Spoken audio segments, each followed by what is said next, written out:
Hello folks and welcome to Formula One Paddock Pass, your post-race edition for the 2018 Spanish Grand Prix. And it's been raining. Rained all morning, dried off at lunchtime, and then we were expecting the rain to come back during the race. It never quite fell, and so we never quite got that mix-up to the order that we might have been expecting. 80% was the chance of rain that we were given before lights out. But anyway, it was a dry race. Quite an intriguing one. Lewis Hamilton ultimately winning from pole position. He's just been in dominant mood this weekend. Took pole position from his teammate Valtteri Bottas and ultimately finished 1-2 on track. Wasn't quite that easy though. Vettel took second at the start, but Ferrari, under a virtual safety car at the end, decided to pit Vettel for a second time, perhaps having decided right from the off that it was going to be a two-stop race. Mercedes never opted to take that second stop, in so doing leaving Bottas out on track to take second place. Verstappen came home in third, leaving Vettel down in fourth place and slipping further behind Lewis Hamilton in the championship standing. So your top three: Lewis Hamilton race winner, Valtteri Bottas in second, and Max Verstappen a very happy third. Lewis, huge congratulations. You were seemingly untouchable out there. Brilliant race. Is that the best kind of win to have? There's lots of different wins you can have, but this is definitely a great feeling win-wise. There's been ones where I've been too far ahead and kind of more relaxed. This one I was pushing the whole way. I was trying to perfect my craft, trying to improve, not make mistakes. So I was leaning on the car the whole way, trying to learn, because it was like practice also, just gaining knowledge of the balance and what I need and what the car requires. So it definitely was an exciting one, and I was very happy, particularly when I got to share it with Bono, my engineer. He's my longest standing engineer of my whole career, so it's great for him to be so committed and stay with me this whole time through the ups and downs, through my stubbornness, and it's been great. Mercedes won too. You must be happy with that. Yeah, for us it could have been better. As a team we gained a good chunk of points, and Ferrari also was unlucky, but also they made some wrong decisions today which helped us, and we were really reactive today. We had a really strong car, so that's good. Max, congratulations on the podium. Very different race from last time out in Baku. You seem to unlock the potential of the car a little bit more than Daniel. That I don't know, but for me it just felt like a good race weekend. I always feel quite good on this track, but in general, for me it was, I think, a nice turning point after the first 4 races where it didn't go to plan. So then to come back on the podium is always good, even with a little bit of damage, but it didn't seem to hurt me too much. So there are your top three. Now, as we said, Sebastian Vettel was on for second place in the Grand Prix today. Ultimately, though, the team rolled the dice under virtual safety car, bringing him in for that second stop. They pitted him first on lap 18, way before anybody else pitted any of their drivers, suggesting that they were always going to have to do that two-stop strategy to make it to the end of the race. Although, if you think about it, Valtteri Bottas only did the one stop, pitting on lap 20, 2 laps after Seb, and managed to make that one set of mediums last him all the way to the checkered flag with no real problems. Anyway, be that as it may, slight disappointment, I'm sure, for Sebastian Vettel finishing fourth today, but a cracking job, a cracking drive, and again, no fault of his own as to why he finished in the position that he did. Sebastian, missing out on a podium today, what were the issues? Not quick enough. Simple as that. I think one is the raw pace. We're missing, obviously, quite visible in the first stint, and that didn't change. And after that, I think we just were struggling to keep on top of the tyres and running through the tyres, I think, quicker than other people. How have Mercedes managed to unlock this track this weekend? Different tyres. Kimi, disappointing end to your race. Do you know what the problem was? No, I don't know. I don't think we know until we take the car apart, so it's too early to say. Obviously some loss of power. I could go around, but not full speed, and I don't know. Did you have any indication beforehand that there was a problem? No, all was running smoothly. I saved tyres, and I was in decent position, so speed was okay, but obviously didn't get much out of it. So, if Verstappen's podium was slightly unexpected, I think Red Bull Racing will take it. It's been an odd couple of race weekends for them. Race pace suggestion on Friday seemed to let everybody start to believe, certainly, that Red Bull were in the hunt for wins in Baku and again here in Barcelona, but it's not really played out that way in race conditions. Mercedes and Ferrari still have that edge. Verstappen lucky to finish on the podium. Ricciardo in P5, probably a more realistic representation of where Red Bull Racing find themselves right now. Daniel, unfortunately, it didn't quite work out today. Have you managed to unlock the full potential of the car yet? On not for 66 laps, but on some of those 66, yes. So, look, the race itself for me personally was a boring one. There wasn't really too much going on once the first kind of 15 laps settled. But I think at the end with the medium, there was signs that there's a lot of potential in the car. But I felt like 1 in 5 or 1 in 10 laps, I could be the fastest car on the track. But then 8 of those other 10 or 9 of those other 10, I was nearly in the gravel or, going in backwards. So it was just really, really hard to get the full potential out of the car. So it's positive signs, but we just need to make it a bit easier. So you can see where it's heading. I'm going to say yes. I'm going to be positive, and there's certainly potential. It's just on a knife edge at the moment, so we need to try and get the butter knife out and smooth it off. Now, it couldn't really have been two more different stories down at Haas today. The first story regards Romain Grosjean. Now the worst start to a Grand Prix season ever for the Frenchman. 5 races in, no points on the board, and his race was over by the end of the third corner. Ultimately, had a good start, a great start. Was rounding turn 3 behind his teammate. His teammate just had a little wobble, and as Kevin Magnussen came off the power, Romain Grosjean had to take evasive action and ultimately went offline and onto the dirty part of the track on the far left, coming up through turn 3. He then lost his car on the dirty part of the track, and I think tried, by flooring the throttle, to do a neat little pirouette offline, off track. But the momentum that he had pulled him round in a full circle in front of the thronged masses of the F1 grid coming up, and unfortunately took out Pierre Gasly and Nico Hülkenberg at the same time. So yeah, not in any way ideal. Kevin Magnussen, though, continued. That was all in his rearview mirrors and scored points once again, coming home in 6th place, chest puffed out as it has been all weekend, as it has been pretty much all season. Kevin Magnussen, don't think I've ever seen him more confident, more at home, more at ease, or driving as well, certainly in his Formula One career. This is where we should be fighting. This weekend we've been very strong. We've been the 4th best car this weekend, and I think we should we should be somewhere around there at every weekend and make sure we score the points. So it's really nice to get that this weekend, hoping that we can keep it up.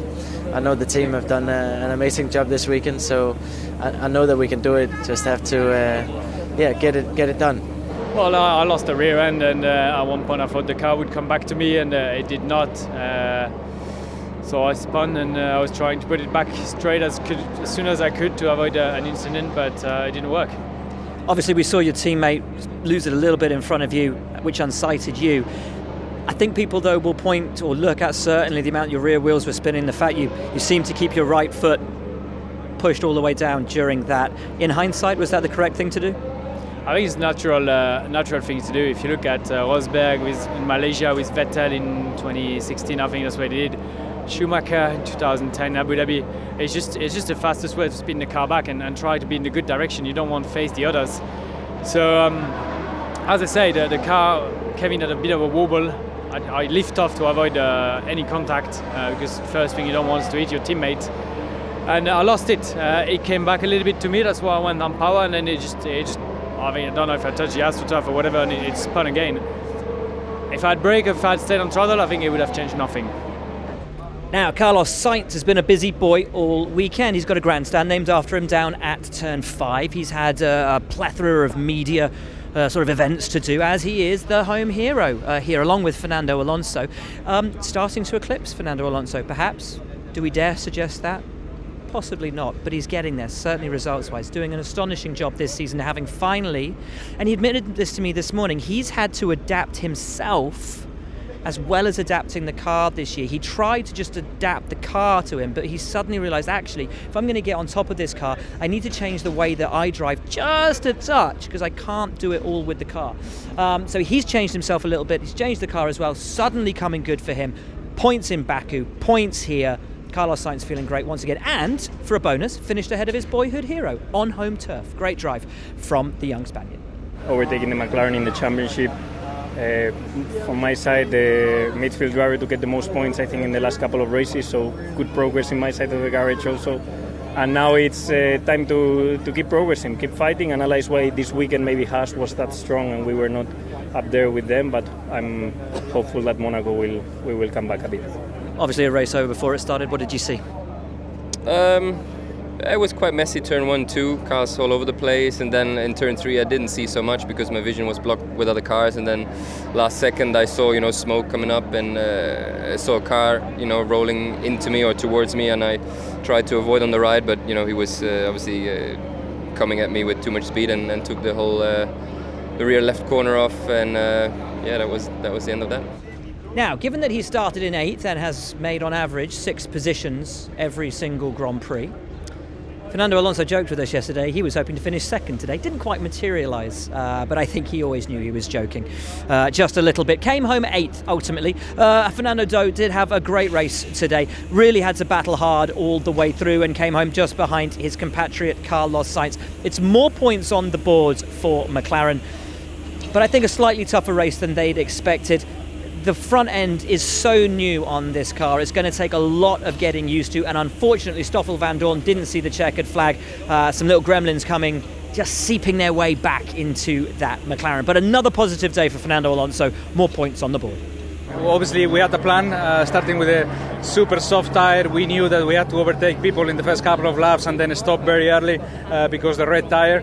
Unfortunately we found ourselves that we lost positions in the first couple of corners because of the incident, so at one point I thought that the points were impossible today, but we did a good race, good strategy with only one stop, and 5 consecutive races in the points. I'm really happy right now. Stoffel, you seemed to look at your car in disbelief as you got out. Did you have any indication at all that you had a problem? No, everything happened kind of on that final lap I did. I had a little problem in turn 10, starting to appear. I reported immediately to the team to have a look what was going on, and then coming onto the main straight, just everything turned itself down. We lost drive, so probably a gearbox problem, but still a bit too early to say. Now, Force India, the unexpected taker of the first unexpected podium of the 2018 season in Baku. They had a phenomenal race there, but it was back to earth with a bit of a bump here in Barcelona. I think a return to normality, but certainly not the normality that they had expected after the first 3 races. If we think back to Australia, the team, and I think they were very honest in saying we are bottom of the midfield right now, but they have consistently levelled up at each race that we've arrived at. Here this weekend, yet more new parts on the car to try and cure the ills that had held them back over those opening races. Ocon didn't make the checkered flag, but was having a good race until he did. Sergio Perez, as we've said, a good race from him, again just finishing ahead of Leclerc at the checkered flag, unsighted by me, didn't see it happen, but a couple of laps before the end, finally passing Leclerc for that final point. Yeah, difficult day. It was not our day, clearly. I had a good first stint. We were having a good pace. We were going for points position. That was quite encouraging, and we had an issue with my rear right tire, so I got stuck for 20 seconds, and from there on, already you lose lots of position. And on top of that, then we had an issue with the engine, so suddenly, I lost power, and it was gone. I had to stop, so we have to investigate what it is, and hopefully I won't need an engine change. Now, rounding out the top 10, Charles Leclerc at Sauber. Sauber came into the weekend not expecting to be tremendously competitive, and yet have surprised, I think, even themselves. Charles Leclerc was running beautifully today, fighting with Fernando Alonso for the majority of the race, just getting passed by Sergio Perez in the closing couple of laps. Marcus Ericsson also had a brilliant race, stayed out as long as he could, I think with the team expecting the rain, and had a beautiful fight with Carlos Sainz. Really, his defensive driving against Carlos was textbook. One move offline on the run down into turn 1, straight back onto the line again, just squeezing Carlos, rounding through turn 1 and 2 together. It was beautiful, clean racing from Marcus Ericsson today, and great driving again from Charles Leclerc. Both drivers deserved to be in the points. Only one driver was, and that was Charles Leclerc in 10th. Yeah, I'm very happy. It has been a great race today. Very, very difficult. I've been probably a little bit too greedy at the beginning of the medium soft, trying to catch up on Carlos with the Renault, but then I destroyed the front tires, and the end of the race was basically very, very difficult for us. It was all about surviving, and I had also Fernando in the mirrors, which is not always easy because you know that at the first error he will overtake you. So but it was a nice experience, and I guess it's great for me that starts in Formula 1 to have these type of situations because I learned twice as much. So a very positive race today. A bit disappointing end result, but I felt I did a good race and was some good fights out there. We had a bit of an alternative strategy to everyone else, so we were a bit offset with the tire compounds, and I mean, I fight it really hard, and I think I did well there, defending to some quicker cars, some fresher rubber, so happy about that. But then in the end, my soft tire just fell off a bit in the end, so I couldn't really improve on my position in the last stint. So end result disappointing, but the race in general I think was not too bad. Now, it's not been easy for Williams this season. Where do we start? Well, let's start with the positives. Robert Kubica made his return to Formula 1 machinery in a Formula 1 live test session anyway, on Friday, his first free practice session in 7 years. The storylines around that should have been eminently positive. They weren't. He said he was embarrassed by the car. And that, I think, tells you the struggles that the team are having and how hard it is for young drivers like Lance Stroll and Sergei Sorokin to drag anything out of it. Stroll crashed in qualifying in a bizarre incident where the car was going away from him and he just kept his foot stuck in. I think part of that was frustration. Part of it was just, well, to hell with it. The car's awful anyway. I might as well try and save it by putting my foot down. You know, it's all or nothing. Ultimately, it was nothing. And so into the race today. And again, another weird one. Sorokin spun as virtual safety car was ending. Having spoken to Jolyon Palmer on F1 Live at the end of the race, he thinks it's because as virtual safety car was disengaged, Sorokin was on the throttle and just spun the thing through turn 9.